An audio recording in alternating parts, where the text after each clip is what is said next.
بہت سارے پی M L N کے جو لوگ ہیں وہ پہلے یا تو خاقان عباسی صاحب جیسے کہہ رہے ہیں نئی پارٹی کی بنیاد رکھنے کی بات کر رہے ہیں، پھر مفتاح اسماعیل صاحب ایک ڈسگرنٹلڈ اپروچ کے ساتھ وہ بھی پارٹی سے دور چلے گئے، آپ بھی کچھ ناراض دکھ رہے ہیں، وجہ کیا ہے؟ وجہ بڑی سمپل سی ہے. ایک تو ظاہر ہے میں دوسروں کے لیے اتنی بات کر سکتا، بٹ زیادہ تر اگر آپ ٹریس بیک کریں تو یہ ووٹ آف نو کانفیڈنس کا جو وقت تھا مارچ اپریل 2022، اس وقت سے چینج ہونا شروع ہوا تھا. بیسکلی جو شاہد خاقان نے اس کو سم اپ بھی ایسے کیا ہے کہ we are doing politics on the basis of principles, now we started doing politics for power. جب ووٹ آف نو کانفیڈنس کا وقت آیا تھا، وہ سول اینڈ سپریمیسی، ووٹ کو عزت دو نعرہ ختم کر دیا گیا، باقاعدہ ختم کر دیا گیا. اس کو لگانا بھی جلسوں میں منع کر دیا گیا تھا. تو ظاہر سی بات ہے اتنا بڑا ڈپارچر تھا تو وہ ہضم کرنا اتنا آسان تو نہیں ہوتا. آپ کو بھی پتا ہے کہ میں فور فرنٹ پر تھا اس موومنٹ کے، جو ہم سمجھے تھے سبلین بالادستی کی موومنٹ ہے، اور الٹیمیٹلی جا کے یہ اس کے لیے بڑی سیکریفائز لیڈرشپ نے خاص طور پر سیکریفائز کیا، سب نے سیکریفائز کیا، ہم سب نے کیا. وہ آسان دور نہیں تھا.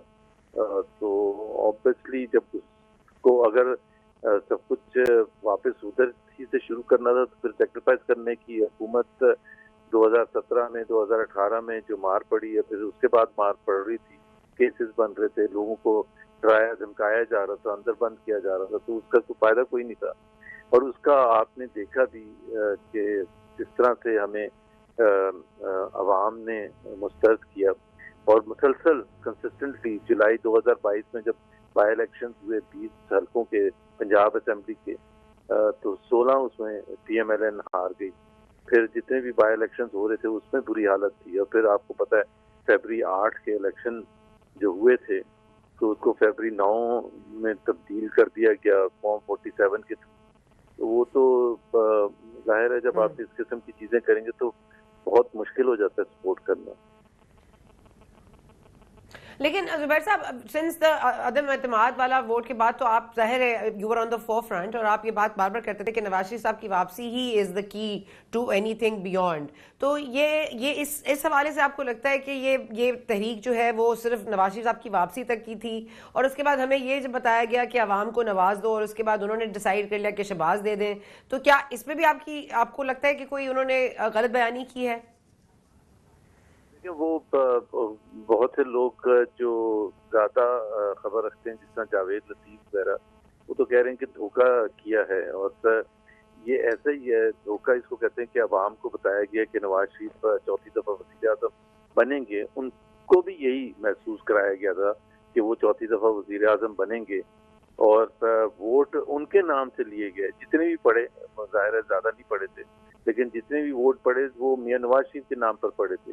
اور بعد میں اس کو محسوس کرایا گیا کہ ان کا تو وزیر اعظم بننا مشکل ہوگا، کیونکہ شہباز شریف زیادہ میرا خیال ہے اس طرح سے بات ماننے کے لیے تیار ہیں، جو کہ نواز شریف کے لیے جو سب کوشچن ریز کر رہے تھے کہ ویدر ویل سی نیو بورن نواز شریف، وہ جو 3 ادوار ان کے تھے وزیر اعظم، اس کے مقابلے میں تو ظاہر ہے محسوس کیا گیا کہ ظاہر ہے ان کو پوش کر کے باہر کیا جائے.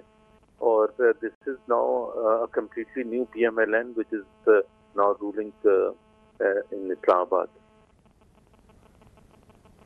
اچھا، یہ جو new P M L N کی آپ بات کر رہے ہیں کہ ان کو یہ اولڈ سے نیو آنے میں اتنا ٹائم کیوں لگا؟ بیکاز اب ہم دیکھ رہے ہیں کہ خرم دستگیر خان صاحب از لاسٹ، جاوید لطیف صاحب last which was not expected.